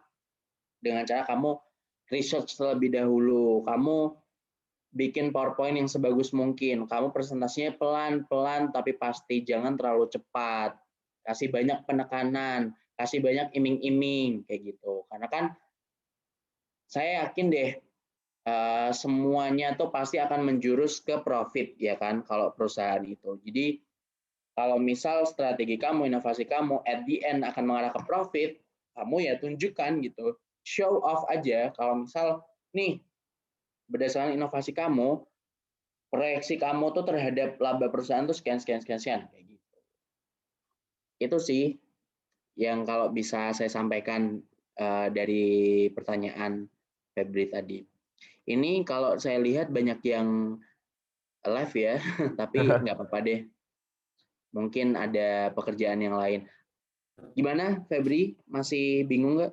Enggak sih Mas. Oh, makasih banget buat jawabannya. Ya nantilah kalau kamu di dunia kerja, kamu akan tahu gimana gitu. Karena kan kayak tadi, kalau kayak misal PNS aja, saya yakin deh PNS itu tidak berkecimpung tentang PowerPoint, bikin materi, bikin project gitu. Tapi kamu lebih bekerja as is gitu loh. Kamu bekerja sesuai dengan tata baku yang ada. Kayak gitu. Oke, teman-teman yang lain ada yang mau tanya nggak nih? Mungkin tanya, Mas, self improvement yang bagus kayak gimana? Atau tanya hal yang lain, Mas, kok bisa kerja di Pertamina gimana tuh, Mas? Gitu. Boleh, kalau itu out of topic banget ya. Out of topic banget sih. Ada Cuman yang boleh tanya. lah kalau mau nanya, biar nggak ngantuk. Kita di sini ngomong ada kesempatan last day last hope loh, guys. Last day last hope Ya, banget. Ini udah habis ini ya udah nggak ada training class lagi. nggak ada. Makanya jadi Karena terakhir maksudnya ya emang setahun sekali kan ya kayak gini ya tuh. setahun sekali makanya. Kan Muhammad David Akbar mau tanya. Oh iya Kak, tapi sebelumnya out of topic, gak apa-apa Kak? Nggak apa-apa, Nggak boleh. apa. Cara Kakak membagi waktu antara jadwal mata kuliah yang padat tiap hari kan, dan pasti tugas banyak yang numpuk, sama organisasi itu gimana ya Kak? Oke. Soalnya masih keteter semester pertama ini. Oh ya, siap. Siapa panggilannya? Kalau di sini David. display namanya Muhammad. Muhammad siapa? David, Pak. David. Oke, David. Kalau saya dulu ya, kamu ingat sorry, belepotan. Kamu ikut GO nggak dulu? Beberapa minggu kemarin. Oh, nggak sempat gara-gara ada kelas malam, Kak. Oh, alah. Emang kita malam-malam ya? Febri enggak kan ya? Grand opening enggak. PCC. Lewat. Enggak. Oh Oke, ya, jadi gini, karena David nggak ikut GO, satu pesan yang bisa saya sampaikan mumpung masih muda adalah ketika kamu mau sesuatu, mumpung kamu masih fresh banget nih ya, kamu jangan lupa set goals, set a plan, and take an action gitu loh. Kamu pertama goalmu apa dulu nih, David? Apa kamu pengen IPK-nya tinggi? Ataukah kamu pengen IPK-nya so-so, biasa aja, tapi kamu aktif berorganisasi, aktif mengikuti kompetisi, atau kamu mau jadi kayak yang kupu-kupu, udahlah kuliah pulang aja, yang penting menikmati waktu sebagai mahasiswa. Coba, kamu udah punya goal belum, David? Udah Kak, dari awal pengen IPK tinggi. Wih, siap. Pengen IPK tinggi ya? Nggak mau kalah sama kakak. Oke, bagus. Nggak apa-apa. Nggak apa-apa. Kamu dengan nge-setting standar, kamu harus konsekuen loh, David. Gitu. Jadi kalau misal nih, kamu mau kemana gitu ya, kamu kan pasti memikirkan dong mau lewat kemana. Oh, kalau lewat ke sini nanti bakal macet nih. Oh, nanti kalau ke sini bakal banyak lampu merahnya, jalannya jelek. Kamu pasti udah tahu itu gitu loh. Makanya ketika goalnya udah kamu set, kemudian kamu setting a plan gitu ya, kamu merencanakan sesuatu. Misal sekarang IPK kamu pengen IPK-nya tinggi, nggak kalah sama kakak kamu bersaing dengan dia. Saya dulu juga seperti itu loh, David. Bahkan saya nggak muluk-muluk. Saya tuh nggak cuma ngeset bahwa saya tuh pengen punya IPK tinggi, tapi saya pengen jadi wisudawan terbaik di program studi akuntansi tempat saya kuliah. Nah, ketika kamu sudah setting seperti itu, konsekuensinya adalah kamu harus belajar lebih keras gitu loh. Dalam artian gini, ketika ada tugas kuliah, selesaikan itu dulu. Jangan mikirin organisasi dulu. Nggak apa-apa, pending dulu aja gitu loh. Makanya kalau kamu settingnya aja IPK udah tinggi, kamu jangan berani-berani deh trialisme, ikut ini itu komunitas dalam dan luar kampus kayak gitu. Cukup satu aja organisasi, tapi kamu cintai organisasi itu. Dan sebisa mungkin UKM atau organisasi itu bakal mendukung hobi kamu, bakal mendukung minat kamu, atau mewadahi passion kamu. Kayak gitu. Jadi jangan muluk-muluk sok-sokan gaya kamu, udahlah biar keren, biar nanti bisa ngospekin adik tingkat, biar gantengnya makin kelihatan, aku mau ikut himpunan, mau ikut BEM, mau ikut ini. Jangan. Karena goal kamu adalah kamu pengen IPK-nya tinggi. Nah, bersiaplah ketika kamu nanti, misal nih kamu harus rapat gitu kan. Rapat nih biasanya kolot banget. Nggak tahu kalau sekarang ya, kalau dulu nih rapat tuh bisa berjam-jam. Saya juga nggak habis pikir sih ya, dulu tuh ngebahas apa gitu, sampai lama banget, bisa sampai pada teler gitu, ngantuk-ngantukan. Ketika kamu sudah kayak gitu, kan kamu pasti ngerasa capek dengan diri sendiri kan. Nah, tapi di sisi lain kamu ada tugas yang belum diselesaikan. Kamu harus mengorbankan waktu istirahat kamu gitu. Karena apa? Kamu komitmen dengan tujuan kamu di awal bahwa kamu pengen IPK-nya tinggi. Nah, kalau membagi waktunya, kalau menurut saya, David, tetap prioritaskan kuliah kamu. Itu adalah mandatory. Kalau ada orang yang bilang, IPK tuh nggak penting, cuma nganter di meja wawancara. Enggak. Itu karena lo aja yang nggak bisa IPK-nya tinggi, Bambang. Kalau menurut saya itu seperti itu ya. Jadi jangan pernah menganggap orang tuh yang ngomong kayak gitu tuh benar. Oke lah, kayak sekarang teman-teman kuliah saya yang ya menurut saya so aja itu jadi pegawai negeri ya kan, kerja di ini. Mungkin ada cerita yang kita nggak tahu di belakang ya kan, yang nggak di show up ke teman-teman, maksudnya nggak di show up ke teman-teman sekelasnya atau ke orang-orang gitu. Tapi kalau saya dulu, saya organisasi dualisme. Ikut kompetisi, iya. Alhamdulillah jadi wisudawan terbaik. Ya karena saya membagi waktunya, ada schedule-nya gitu loh. Kapan saya harus benar-benar in charge di perkuliahan. Kapan saya benar-benar meluangkan waktu untuk meluangkan waktu untuk organisasi kayak gitu. Rapat-rapat, kumpul-kumpul dan lain-lain itu tuh bakal nge-boost energi saya ketika saya penat menghadapi perkuliahan. Jadi kenapa saya tuh hampir tidak pernah melewatkan sesi-sesi berkumpul dengan teman-teman, karena itu buat ngebalancing college life-ku gitu loh, David. Gitu. Jadi kalau mau ditanya membagi waktunya gimana, ya itu sih kalau dulu saya kalau ada tugas kuliah dan apa-apa saya prioritaskan itu dulu. Sekarang gini deh, saya nanya, kamu keteteran gimana? Kamu ikut apa aja sih selain sibuk kuliah? Bantuin orang tua juga. Oke, bantuin kerja maksudnya ya? Ya. Sama apa? Lari sore. Lari. Oke.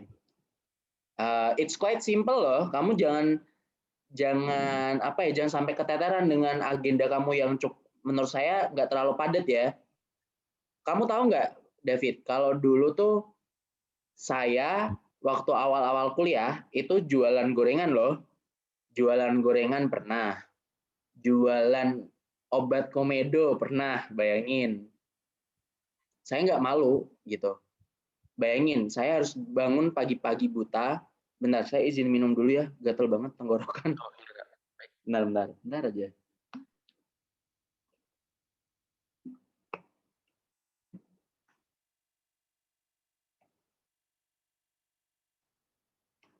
Oke, samanya tadi. Saya jual gorengan pernah.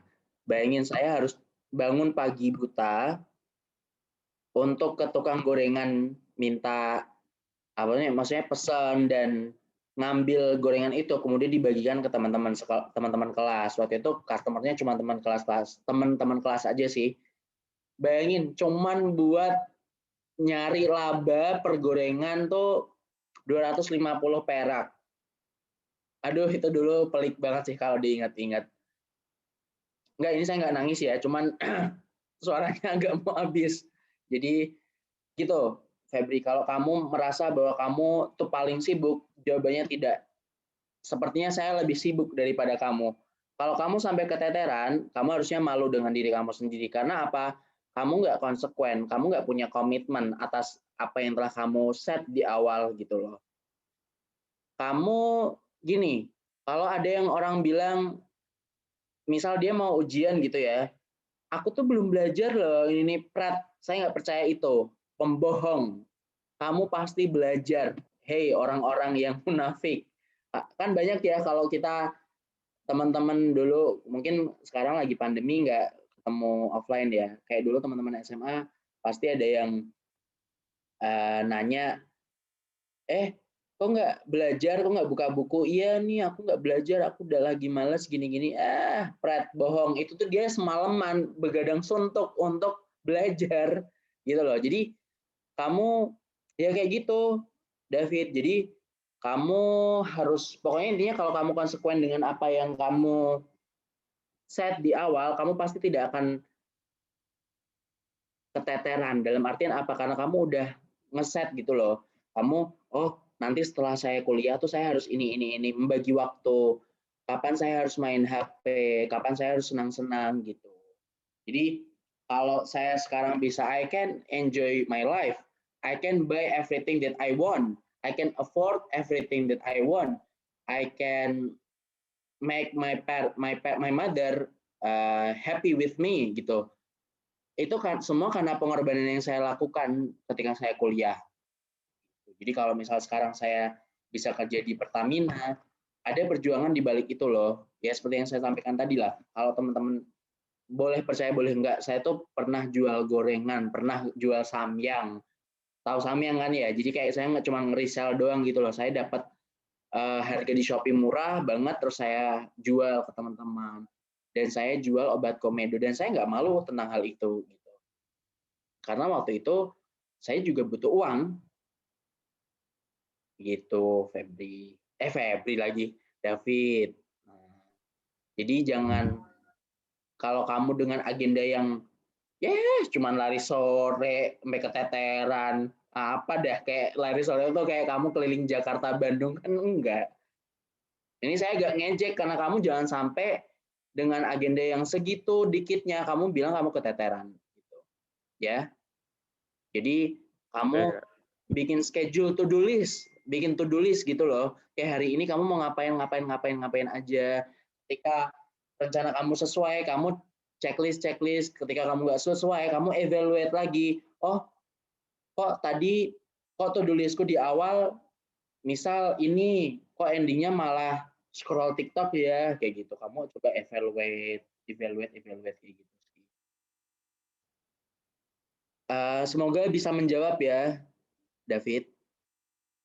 Baik Kak, terima kasih. Emang butuh tamparan nih Kak. Iya, jelas. Menurut saya kamu tidak sibuk-sibuk sekali, David. Jadi jangan sampai keteteran ya. Kirain kamu tuh dualisme, kamu ikut organisasi, ikut komunitas, ini gitu.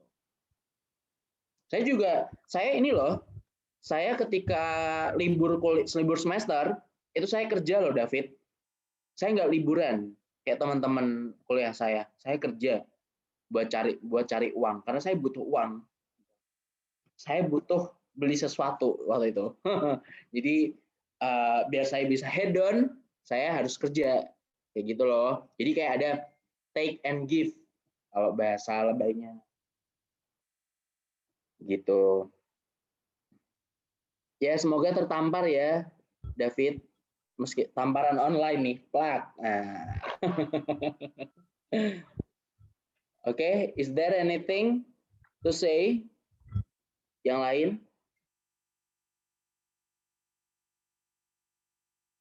Udah?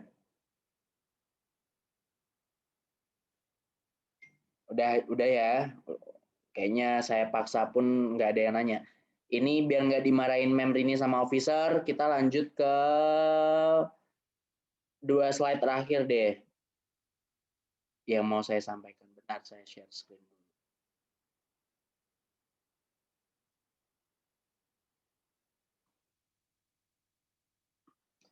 Ini quote saya ambil dari Google, dari internet. All the great speakers were bad speakers at first. Ini benar sekali. Dan ini saya alami. Percaya nggak percaya, ketika saya pertama kali mencoba public speaking, waktu itu saya ikut debat bahasa Inggris. Saya tuh nggak bisa ngomong apa-apa loh di depan umum. Padahal tuh kertas tuh ada isinya, ada coret-coretannya. Sampai saya tuh mau nangis karena SMA tuh, aduh cupu banget lah saya. Jadi saya tuh diem sampai guru saya tuh bilang, ayo Jamal nggak apa-apa, ngomong aja, ngomong apapun deh terserah. Tapi kan saya nggak mungkin ngomong, Pak, saya mau duduk aja gitu kan, nggak mungkin ya kan. Akhirnya saya diem aja. Akhirnya guru saya mempersilahkan saya untuk duduk kembali. Oke, ya udah nggak apa-apa. Segitunya loh, saya tuh sampai benar-benar kaku, gugup ketika mau menyampaikan sesuatu. Jadi kalau teman-teman mengira bahwa orang-orang yang jago pidato, jago debate, jago bla bla bla, itu sebenarnya memang itu memang basicnya aja dia tuh pintar gitu. Enggak, mereka tuh belajar, mereka tuh practice a lot gitu loh. Cuman teman-teman aja nggak tahu di depan orang-orang tuh mereka ngapain. Jadi jangan pernah ngejudge bahwa teman-teman tuh, aduh saya tuh nggak mampu loh kayak gitu. Kayak misal kayak tadi ngomong kayak gini-gini, aduh susah rasanya gini-gini. Enggak, teman-teman tuh semua bisa, semua makan nasi kan, nggak ada yang makan batu kan. Jadi ya semua tuh sebenarnya sama starting point-nya.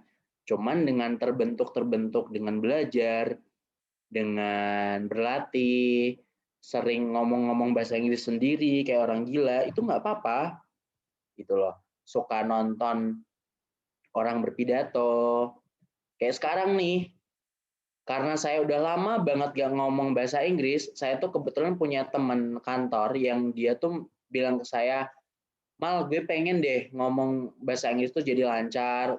Lo sekarang kalau ngomong sama gue pakai bahasa Inggris ya gitu. Dan kita nggak malu gitu. Maksudnya kita ngomong bahasa Inggris. Kalaupun ada grammar yang salah, kita koreksi bareng-bareng. Kayak start from a little thing itu bakal nanti akan terpupuk dan menjadi habit.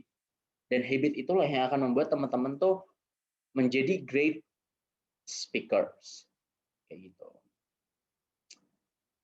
Nah, ini sebenarnya ini materinya harusnya tadi mungkin ya disampaikan di awal.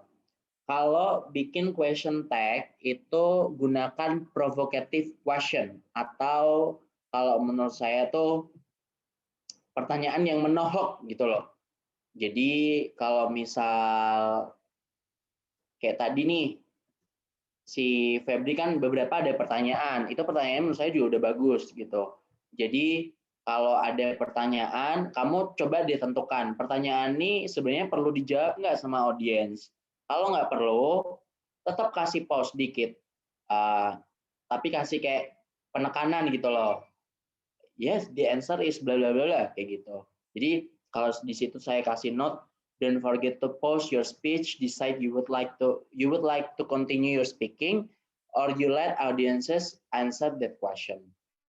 Gitu. Jadi question tag menurut saya dalam speech tuh benar-benar kepake sih, karena ketika kamu memberikan question, jawaban selanjutnya akan menentukan konten kamu. Sudah. Oh, role model kayak kemarin udah saya sampaikan ya waktu di oratory speaking. Jadi kalau yang terlewat ya itu derita teman-teman. Oke, udah itu aja. Ini kalau saya nanya ke teman-teman ada pertanyaan, sepertinya tidak ada. Ya udah kita lanjut share screen tentang ini. Saya ada satu video dari seorang peserta Toastmaster Kalau teman-teman tahu Toastmaster tuh kayak kompetisi public speaking skala internasional yang speaker-speakersnya udah yang gila-gila banget lah ya pokoknya. Mana ya?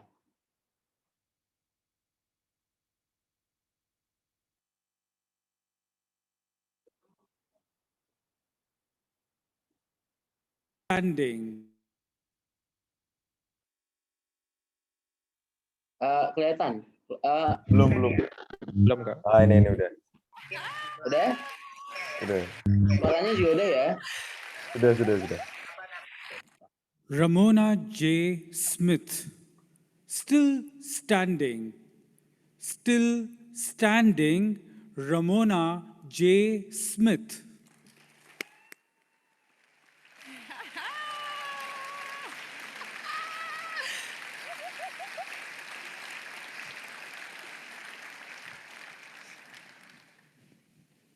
Life will sometimes feel like a fight. The punches, jabs, and hooks will come in the form of challenges, obstacles, and failures. Yet if you stay in the ring and learn from those past fights, at the end of each round, you'll be still standing. Mr. Contest Chair, fellow fighters, can you think of a time when life tried to knock you down? Who was your toughest opponent? Most often, our most challenging opponent is ourselves. Round one, college. I dropped out of college not one, not two, not three, but 4 times. I told myself, college isn't for me, and I would never go back.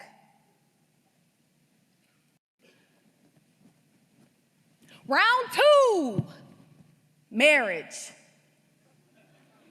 I married my soulmate, the love of my life, my best friend. He was fine too. We were married for 8 long, beautiful, amazing months. You heard right, months, not years. It was like immediately after we said I do, the heavyweight champion came in and delivered an electrifying knockout blow to our vows. Boom! Divorced. Round 3, speaking. In 2015, I competed for the first time in the International Speech Contest. I won at the club level, I won at the area level, I won at the division level, then the district level was on the way, I was on the road, I was on fire, I was unstoppable. I lost. I was crushed. After going 3 rounds and taking hit after hit, I was ready to throw in the towel. I was down for the count. 6, 7, 8.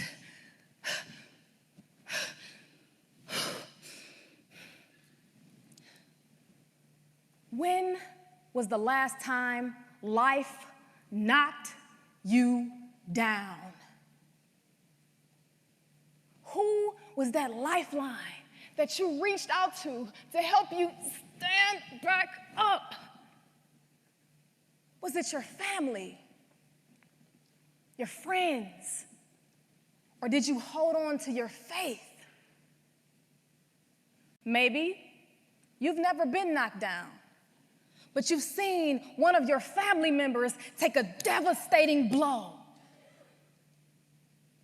Were you the lifeline that they were reaching out to to help them stand back up? Were you the coach in the corner saying, get up, stand up? As I gathered all the strength within myself to pick myself back up and stand, instead of looking into a mirror of defeat, it became a window of possibilities. I got back in the ring. I went back to college. I got my degree and I graduated magna cum laude. Yeah. After failing 4 times, I was still standing.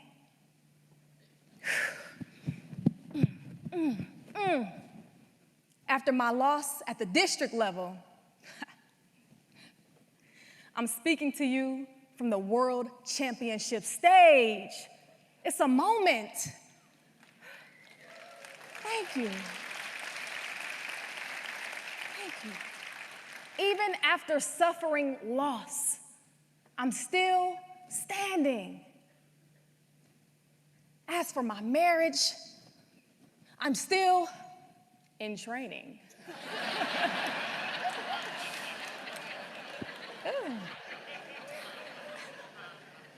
I have not yet found Mr. Right, but this is an international convention.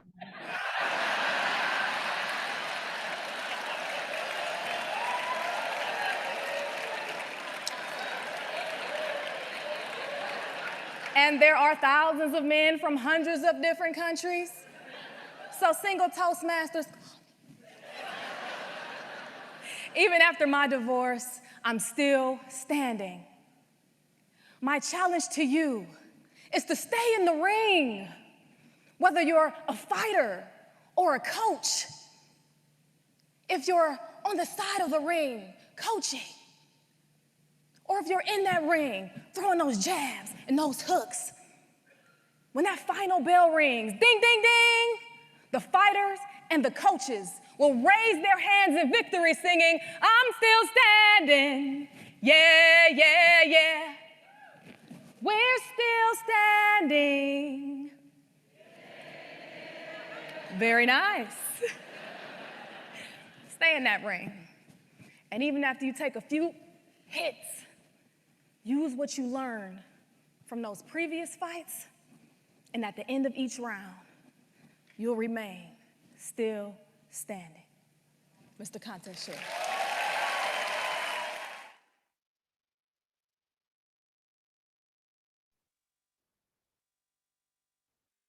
Oke, nggak ngantuk ya. Bagus banget loh tadi sebenarnya.